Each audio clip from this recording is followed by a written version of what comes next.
Bonsoir à tous et bienvenue dans BBC Info. Voici le sommaire de ce journal.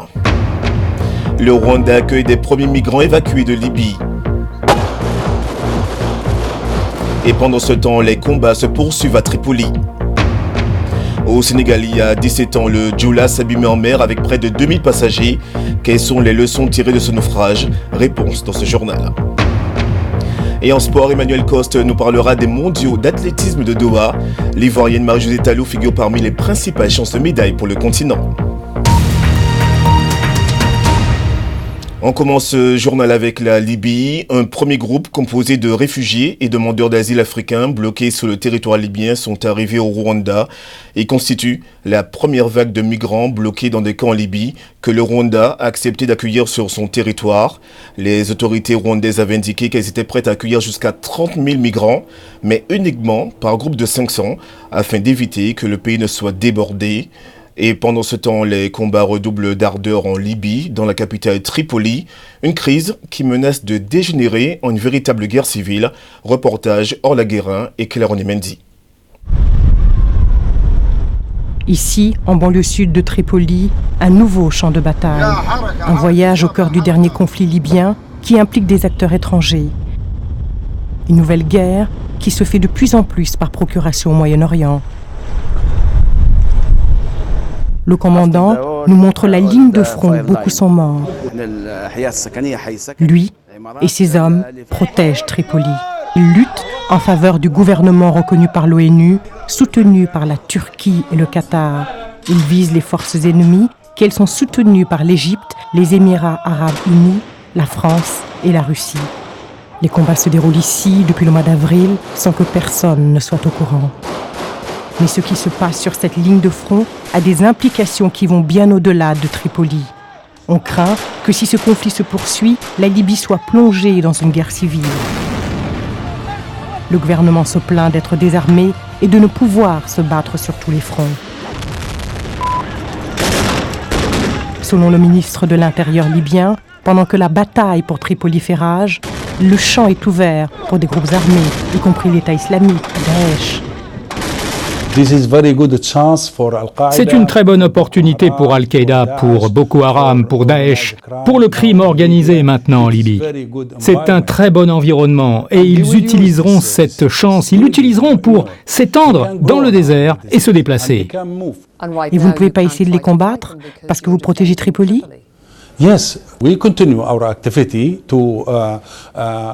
Oui, nous continuons à en capturer certains. Nous surveillons, mais à l'intérieur de notre zone, pas à l'extérieur.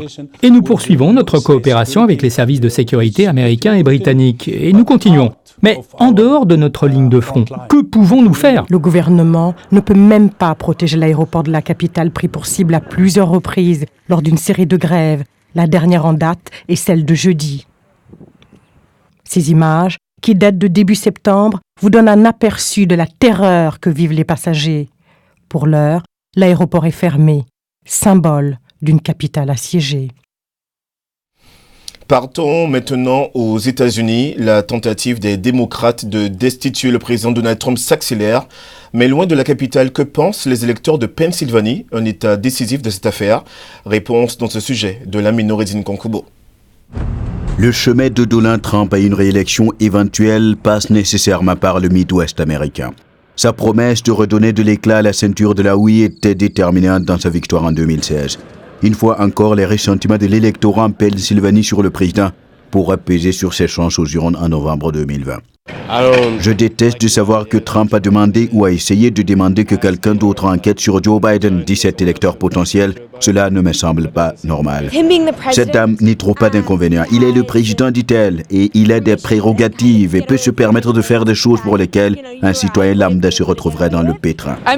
Cette électrice n'approuve pas ce qu'aurait fait le président. Je ne connais pas les lois sous-jacentes, dit-elle. Cela ne me semble tout simplement pas transparent de la part d'un agent de l'État.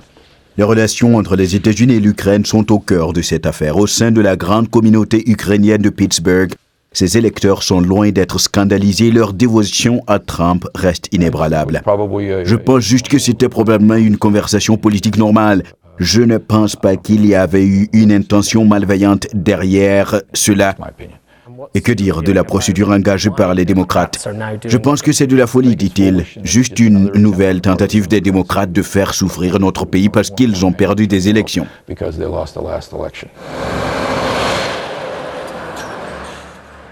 En tout cas, pour de nombreux électeurs, les préoccupations sont d'autre nature. Les grands enjeux de l'année prochaine, selon ces Américains, c'est l'immigration et l'économie.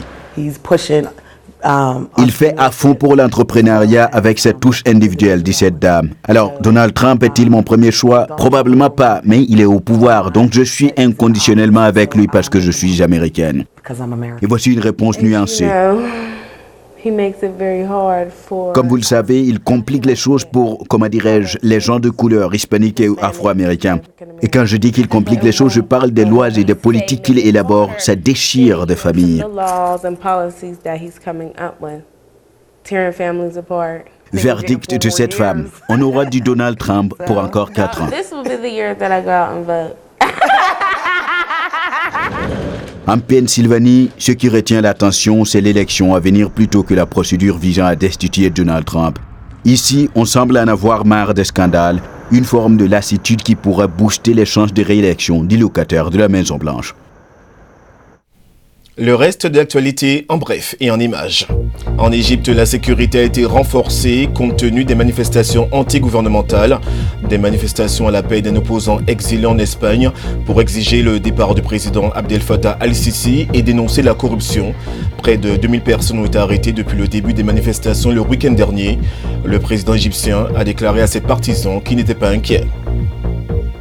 Le Nigeria pourra faire appel de la décision d'un tribunal britannique qui avait ordonné la saisie de 9 milliards de dollars suite à un différend avec une entreprise gazière.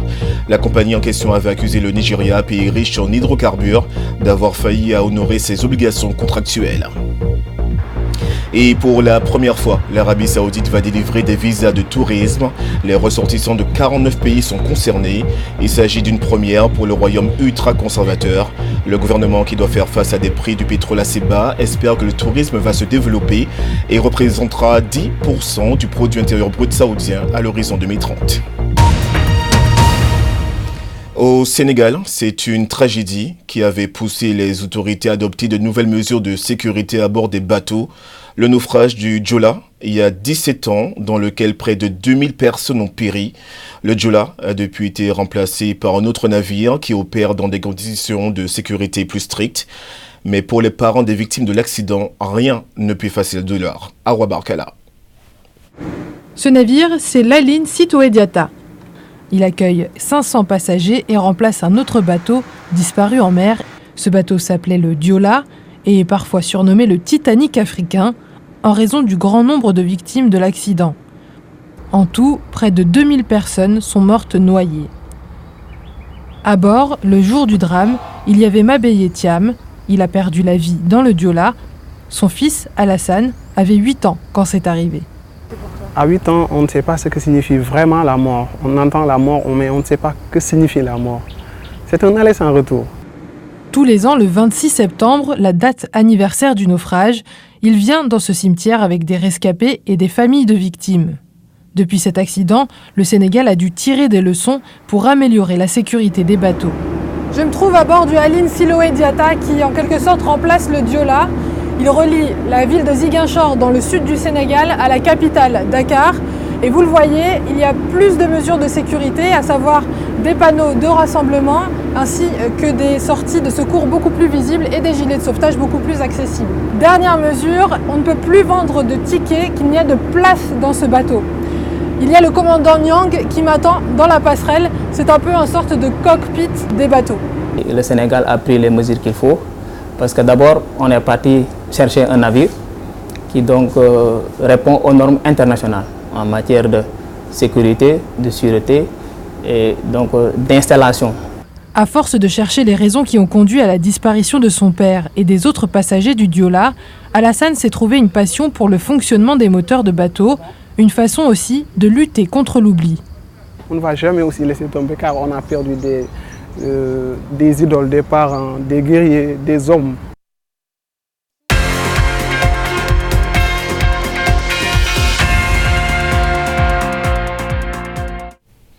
Place maintenant à l'actualité sportive avec Emmanuel Coste en direct depuis la rédaction. Les championnats du monde d'athlétisme se sont ouverts en début d'après-midi à Doha au Qatar. Et en cette première journée, un seul titre sera attribué au marathon féminin, Emmanuel. Ah oui, tout à fait Nicolas, et ce sera sur le marathon féminin, effectivement. Alors la course va démarrer à 20h59 en temps universel, c'est très précis, il sera à peu près minuit sur place à Doha. Ceci évidemment pour éviter les grosses chaleurs, mais on nous a dit qu'il ferait quand même à minuit là-bas déjà près de 30 degrés. En tout cas, c'est quand même mieux que de courir à l'heure actuelle où il fait facilement au moins 10 ou 15 degrés de plus. Ça a bien commencé cet après-midi pour l'Afrique puisque c'était cette première après-midi avec le saut en longueur. Manyonga, ancien champion du monde, et Samaï, les deux Sud-Africains, se sont qualifiés pour la finale de ce concours de la longueur masculine. Toujours pour l'Afrique du Sud, Akani Simbine, sur 100 mètres, a réalisé le deuxième temps des séries en 10 secondes 01. Il se qualifie pour les demi-finales. Meilleur temps des séries, Christian Coleman, l'Américain, 9 secondes 98. Coleman, l'homme de la controverse, celui qui, rappelez-vous, ne s'est pas rendu à 3 rendez-vous pour des contrôles antidopage. Malgré cela, il a été habilité à disputer ces championnats. Et puis toujours sur 100 mètres, satisfaction pour la Côte d'Ivoire avec Arthur Cissé qui en 10 secondes 14 termine 3e de sa série et se qualifie pour les demi-finales. Alors ça m'amène à parler bien sûr de sa compatriote Marie-Josée Tallou qu'on retrouvera dès demain après-midi dans les séries du 100 mètres dames. Marie-Josée Tallou, sacrée vice-championne du monde sur 100 et 200 il y a 2 ans à Londres, mais elle sait pertinemment qu'il faudra pour elle rentrer très rapidement à fond dans ses compétitions et ce, dès le départ de sa série du 100 mètres demain après-midi. Elle s'est confiée à Victoire Ayot. Les filles se valent comme le coach il a l'habitude de dire, tout se joue au départ et bon voilà, si au départ déjà on t'a pris, c'est fini. J'essaie de revenir mais bon t'es pas dans le lot donc c'est juste être focalisé, ne pas vraiment stresser. Et donc on essaie vraiment de se concentrer et puis d'être dans le jeu comme on le dit. Ouais. Tu comptes courir les 2 courses à Doha ou tu te focalises d'abord plus sur une ou... Je me focalise vraiment cette année sur les 100 mètres parce que ce sont les 100 mètres qui m'ont réussi cette année. Donc comme avec moi, il y a beaucoup de surprises à chaque moment, donc on verra. Mais je ferai les 100 et les 200, mais je suis vraiment focalisée sur les 100 mètres. Ballon rond, bien sûr, il ne faut pas l'oublier, ce ballon rond avec la Ligue africaine des champions. Un club s'est qualifié cet après-midi pour le 2e tour de la Ligue africaine des champions, justement le Petro de Luanda, qui est allé faire match nul 1 but partout en Ouganda contre le Kampala City Council. Ça m'amène tout naturellement à parler bien sûr de ce que nous réserve la première ligue anglaise ce week-end. Ce sera la 7e journée de championnat et on aura d'ailleurs l'occasion d'en reparler de ce match de lundi soir, lundi justement dans BBC Info, Manchester United Arsenal, c'est le match au sommet de cette 7e journée. Man United avec un petit bout de doute sur la participation de Paul Pogba. Le Français est blessé à la cheville, il s'est blessé en milieu de semaine en Coupe de la Ligue contre Rochdale. Martial, on le sait, est indisponible. Rashford jouera peut-être face à une équipe d'Arsenal qui prend pas mal de buts. 10 buts encaissés en 6 matchs. Sinon, demain après-midi, Liverpool recherchera sa 7e victoire en autant de matchs sur la pelouse du 10e Sheffield United. Et puis Chelsea accueillera Brighton, Chelsea-Brighton, c'est même d'ailleurs l'affiche que je vous proposerai à la radio en commentaire dans Samedi Foot demain après-midi, horaire de l'émission 13h45, 16h30 GMT pour un match qui débutera à 14h en temps universel, Nicolas. Merci Emmanuel Coste pour cette page complète et c'est la fin de ce journal. Merci de l'avoir suivi. Demain vous retrouverez Lamine Noureddine Konkobo pour BBC Echo et dimanche vous serez avec Claire Onemendi pour BBC Hebdo. Je vous quitte avec ces magnifiques images de la nouvelle mosquée de Dakar inaugurée officiellement aujourd'hui. Bonne soirée à tous. Au revoir.